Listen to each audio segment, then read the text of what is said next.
Good afternoon, boys and girls, and welcome to this Incubate video. As you can see, we don't keep up with a lot of YouTube videos or flood you with information just to get you to buy a product. Our ethos here really at Incubate is to just make the bait, go out and fish it, and just get on with it. If people want to buy it, fantastic. You know, that's the way we work. So today's video, as you can see, you've got two 20mm boilies in front of you. The boilie on the left is our Squid Ink, which is probably our big flagship bait here at Incubate. It's gone on to catch fish of up to 74 pound. That's over in France, if anyone's sort of questioning that one. That's at the aquarium. That was caught by our own team member Sam Willis, who did a fantastic job that week. And the bait on the right is one of our new baits we've currently got in test. It's done very well since its inception, February 24 this year, and we're hoping we're going to improve it a little bit more. It's currently on test. This one's called the J Mix. It's a completely, you know, it probably sounds really cliched, but it's a completely different bait to what most people are probably used to using.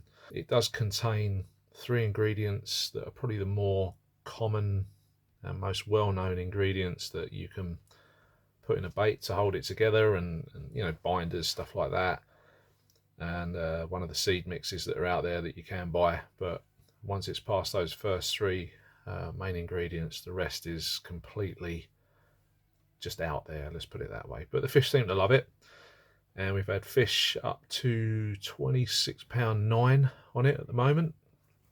That's actually by myself while I've been out testing it, and that was actually on a single as well. So I do try to fish things in a minimal kind of way on very, very short sessions for our bait to make sure they're working, and then hopefully once I hand the baits over to the guys on the team, you know, they go out and do longer sessions and hopefully catch bigger and better fish, or just more fish, you know. But as long as the bait catches, that's all we're really worried about.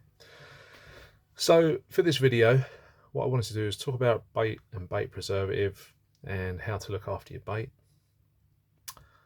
So the bait on the left, our Squid Ink, this actually does contain preservative in it, and the J Mix on the right doesn't. So looking at the two baits, you're thinking, okay, what's the difference then? Well, the only difference between them is the preservative, okay? But they're both the same age. Both baits are exactly the same age. Now, the way I always advise people to look after their bait, whether it's a shelf, or you want to call it a shelf life, or it's a freezer fresh bait, you know, it's up to you what you want to call it. But what I usually tell people is treat them both the same. Treat them as if they are food sources in your own cupboard, because you know, we have things like, let's say for instance, a chocolate bar or a packet of chocolate bars in the cupboard, and those things are going to be full of preservatives, okay, and they can sit there for months. But even if they sit there for months, what can happen is they can and will eventually go off. The chocolate will turn and go sort of powdery and all sorts of things. And it doesn't matter how much preservative you've got in it, you still got to look after it, and it still has a sell by date before it goes off, which is why you always see best before written on a packet. And even though they're human, you know, human grade or human food sources, they still go off, whether you keep them in a cupboard, in a tin, keep them in a fridge, in a packet, or keep them in a cupboard in another packet. You know, these things still have sell by dates, and they still can go off. So it's the same with your bait.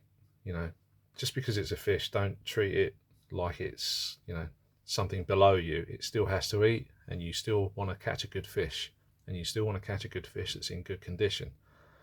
So with that said, here at Incubate, we do try and keep things to a minimal in terms of preservative. If I were to tell you the squid there on the left, if I mix, say, a litre of liquids to put into this bait, I think you'll find like 25 or less than 25 mil, probably let's say a maximum of 30 mil of that is preservative. And then that's over a litre. So when that gets poured and made ready for a kilo, when it goes into the egg mix and also all the powder mixes and stuff, it's even less. So we do try and keep it to an absolute minimum. So how would I look after it? I would basically just make sure it's kept out of direct sunlight, and if it is in direct sunlight when you've been using it, let's just say it's been a nice hot day or a warm day, these things do sweat and they can go off. So keep a lid on the bait, to keep it as fresh as possible. And when you're not using the bait itself, it's best to put the lid on tight and squeeze the air out of the packet or the bucket or whatever it is that you're using. And it's exactly what I've done with these two baits. They both sat in the same bucket with the air squeezed out, and they're still the same age. Now, there will come a point with both of these baits that this will turn and this will definitely turn. This will turn before this one, but this will turn. And it's just like I've just explained with food sources in your own home. They both have a date that they're going to be best before. However, once these baits do go off, and hopefully they won't go green when they go off for you, like any other bait or whatever your chosen bait company is, hopefully if the baits start to turn white, they are still usable. I'm still finding people, and without sort of causing criticism or causing any sort of ruckus, a lot of anglers are quite ignorant to baits going off, if you like, or if baits are turning white. They think they've just gone mouldy and they have to throw them away. This is really, really not the case. If your bait goes white, it's really potent. It's all the enzymes and the amino acids, everything coming together and coming out, because it's the sweating and the change of the environment has caused them to turn. So it brings all the good stuff to the surface of the bait, and these really, really are fishable. I've caught many a fish on a turned bait when I've actually myself have forgotten to take care of them in the past, but the bait is still very, very usable. And sort of more recently, I've been finding myself sweating baits on purpose on top of my bivvy to get them to turn, put them in the bucket, just leave them as they are, sweaty, and then they'll turn, and then I can go back to them, let's say a week later for another session, and the bait in there is white. It can be the only white baits in amongst all the other baits that might have preservative in or just been kept well inside the bucket. So these are the things you sort of can do as well. You can cause your baits to sweat to bring all the goodness out, and sometimes you might just do it by accident, like I've just mentioned. So there we go. So what I'm going to do, I'm going to just pause the camera, and I'm going to swap these two baits out for a couple of older baits, so just please bear with us. Okay, so welcome back. So as you can see, I've swapped both the baits out, the Squid Ink and the J-Mix again. As you can see with the J-Mix, the Squid Ink, nothing wrong with it. That's got preservative in. The J-Mix on the right, no preservative. You can see with the change of environment that these have both been in the same environment. I've left them in the utility room here at Incubate.